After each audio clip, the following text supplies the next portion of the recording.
Good afternoon. You guys doing all right? Yeah, how are you? Absolutely. Clayton, a lot of new faces in the secondary, at least, with backup roles. How are those new guys progressing, and overall with the secondary, how are they doing in, one, replacing Jalen, and two, trying to replace the production you got from those spots last year? Yeah, we're definitely excited about all the new faces that are in the defensive backfield.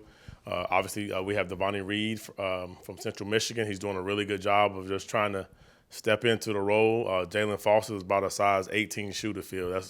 It's very rare to find that size. So I think Devontae's doing it in his way and his personality. I'm very proud of how he's doing that as well. We have some freshmen that's come in and really showcase some talent, and we're super excited about that as well. Clayton, I know you kind of preach team defense from top to bottom. Just where do you feel like you are in that process now in terms of playing team defense 2 or 3 weeks out from the season starting? Yeah, right now we just kind of hope that it's still ascending and going up. And as far as just the way the guys are playing together, they're having fun. We think this day 12 or 13, and they're still having the same amount of fun that they had on day 1 or 2. We're proud of that as a staff, and we just want to keep preaching team defense because we know it takes all 11 of us to have a successful Saturday in our stadium or any opponent's stadium. We're very happy with the things that we're doing. We're having good days and bad days, good plays and bad plays. But it's all about coming together and understanding that it takes all of us to be successful. We've had a lot of players here this week and talking about how much fun your scheme is to play and how it creates opportunities for individual plays, all that. What's your kind of take on that and kind of putting guys in position to make plays? Well, that also comes with just being here year 2, understanding the conference, understanding the coaches that we're going against, understanding our guys' skill set, and got to give them some credit as well of learning this stuff because, at times, we didn't slow down the install at all. We basically, day 1 of spring ball was basically the entire, UNC Chopper Hill playbook. By the time day 3, pretty much everything was in, but they took the challenge and they wanted more. There was one day we decided to not install, and they were kind of upset. So that kind of gets us hype as coaches, just continue feeding them and challenging them and making sure they understand what's going on. But the defense can be fun if you understand your role, and now you can use your instincts and your intuition to go out and make plays. But if you don't know the playbook, it's not fun. So you still got to learn the playbook in order for it to be fun. Clayton, we've heard a lot of guys talk about Nicky Manwari and Yep. how strong he's come on as just a freshman. I guess just what is it about him that's made him been able to make an impact at least through fall camp? And I guess just how realistic is it that we might see a good bit of him this year? I will say that Nick and a couple other guys themselves have also stood out. But since you're specifically asking about him, he's the kind of guy he's a tall guy, he's a big guy who can run, and on top of that, the key is, can you put it all together, and can you be a football smart guy? Can you understand football situations? And I think his high school coach, Coach Brand at Irmo, has done a really good job of just getting him ready, and his defensive back coach there. He's a kind of ahead of the curve when it comes to learning. And a lot of times that's going to put you ahead of a couple other guys. But then when you're gifted with talent and size and speed and jumping ability and catching ability, I can keep going on and on and on. But that just makes a complete player. But he still has a long way to go as a player. But you definitely will see him at least on special teams and playing some defense this year for sure. We're excited about him a lot. How have you seen Divi Williams grow from last year to this year? The good thing when you're part of growth is sometimes that's mental and physical. I will say now he understands the defense a lot more. He understands how to use his strengths and his weaknesses to his advantages. He's a physical football player. He's had some really big hits this fall camp. The ones that you're glad he's on your team. I'm glad he's in the linebacker room. He's a great guy, but I think that he is doing a really good job. His role is going to increase. He's going to be a player for us this fall, and I'm excited to see him on the field. Clayton, from your perspective, how has Spencer Rattler improved since first day of spring practice? How has he improved? I would say he obviously is seeing things a lot quicker. He has as far as talent-wise, you can always get better. I do believe that he was a guy who he wanted to get used to the defense. I can tell about day 4. I said, okay, I have to start lying to him a little bit more on defense, so he's not going to pick me apart every single day. But he's making us better as defense, because if you just give him a look, he's going to take it, he's going to complete the pass, and they're going to move the chain. So he's making us as a defensive staff and football players understanding when you're going against a guy that rate, you have to be savvy and deceptive and all that kind of stuff. But he's improving every single day, and I'm excited for him. And Clayton, you played in the NFL, and usually or often there's fans at those practices. You guys, college football usually doesn't have fans at practices. A, what's the difference? And B, would you like to see fans allowed at some practices or scrimmages? There's time and place for everything in life. You know what I mean? So I truly believe that it's probably not a place to have fans here because there's no telling who will be there recording stuff. And now with social media, I'm not a big fan of it at all because I get on the internet now and I see, Tuiyoa, what's his name, from the Dolphins, threw a touchdown pass to Tyreek Hill, and then I read the comments, and it's all negative. So I don't think fans should be at practice. If they are, there should be no recording, kind of like a golf tournament, and then that's different. But because you're not gonna get anything from it. It's not good. So I don't think so.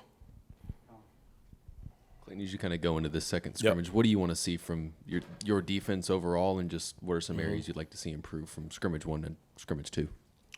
Well, I would say the main thing, I just want to make sure we continue operating at a high rate because we play here shortly. In regards of just getting in and off the field, tackling, make sure we're taking the great angles to the football and really communicating better, just getting ready, getting game ready, trying to get ourselves ready to play. It's going to be here before you know it. And just a couple of scheme things that we may talk about as far as if you see this, expect this. And just because of this getting close to the game, you want to kind of get our guys in that mind. Obviously, keep flying to the ball and keep playing good team defense. Just this Saturday, just to see how the guys play. I'm excited about it. We've heard a couple players talk about it, a big emphasis on trying to stop the run more this year. I know that was a big struggle last year. What does that kind of look like in practice, and how do you kind of translate trying to stop the run from maybe a practice or a film room into the game? Well, we just preaching team defense, trying our best to understand that it's not just the D-line, it's not just the defensive backs. We had 24 turnovers last year, and that's not just because of the DBs. We had a couple picks by edge guys, and linebackers had picks. So it's all about the team defense and obviously how the game flowing. But right now we're working on it every single day and trying to improve. But I think the most important is we have to understand that it takes all 11 to do those kind of things. Clayton, you guys were really good at forcing turnovers last year. How, from year to year, how replicable is that to rely on turnovers from year to year? I have no idea. But we're going to talk about them. We're going to, when we dropped one today, we have to have those in the red zone for sure. I do believe that our guys understand it. It was a big deal last year of us getting turnovers, and we're gonna harp on it. We're gonna emphasize it. I mean, it's definitely a big undertaking to get that done again. And I guess home and road splits defensive last year, you guys played a little bit better at home than you did on the road. What does this team have to do to be better on the road and get some of those big road games this season? Coach Beamer alluded to a lot of those things. A lot of those away games was just how we started. I believe that we have to start games a little bit smoother and probably not as out of control as a football club. And I think that if we just go out there and play our game and keep the game within the first quarter, and then I think you'll see an improvement on the road from this football team. How would you describe a good culture within a football program, and what do you think is the most important part to get there? Describing a culture of a football team is exactly what if you come to practice, it's the things you see and feel. I had a couple of scouts tell me today that they felt the energy. They feel guys running around and having fun, and really inside the building, it's the everyday grind. When it's probably the 30th meeting, the 15th walkthrough, how attentive are your guys? That's how, as a football coach on the inside, how I would assess that. From the outside, you really can't assess it unless you come to practice every single day. But the most important piece is, hate to put the pressure on Coach Beamer, but he kind of sets the tempo of that. And then it starts with your coaches, and it goes down to your players. And then the support staff and everyone in the building. If one person is off on the cultural message and our message, it can just navigate through the seats. It can start here and then end up there. And there's no telling how it got there. So you have to buy in. It's a total buy-in from everybody that's in the building. It's not easy. Clayton, we hear a lot about Cam Smith and how good he can be. I guess just if you had to, how would you kind of describe Cam or characterize him if you had to? Who is Cam? Cam Smith. Yeah. I got you. Cam Smith, just a flat-out cover corner that is real sticky on routes. He can he can play the long ball, the short ball. He can come up and tackle. He's not that big of a guy, but he plays one of the hardest positions to play in football in all the sports, and he's done a good job of it. And just continue to hope that he uses his team around him, because obviously we can have, that's a good advantage to us to have that kind of guy. And also it's good to have another guy beside him, Darius Rush and Marcellus Dow, to help him compete. Then our wide receivers have made him a lot better too this year, and so has Spencer. Kind of stick with the individual player theme. What have you seen from Zach Pickens kind of helping that defensive tackle group? I know that was a big pull for you guys to get him back here for another year. Yep. Zach Pickens has been like the big role model for some of the younger guys that we have in that room with Coach Lindsey.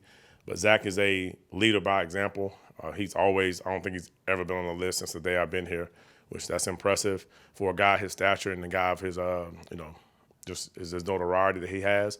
But I think what he's doing, he's working hard. He's trying to improve every small thing of his game. He has an opportunity to do some big things, and we're excited about Zach as well.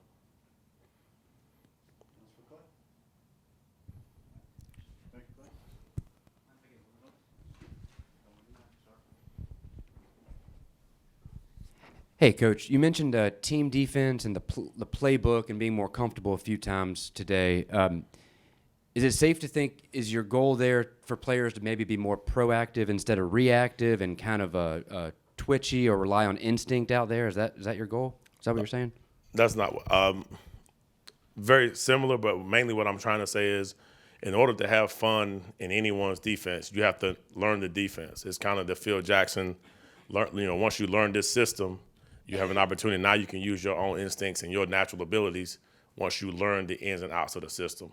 And so our guys, they learned a little piece of that last year and how much fun it can be once we get rolling. So this year, they were locked in from January to learn multiple positions, because they know that in the system we're able to put you in any different places. But once you learn it, you can now use your own flavor with it, and then we can have fun with it. So at the end of the day, study to play well. Yeah. Y'all good? Thank you.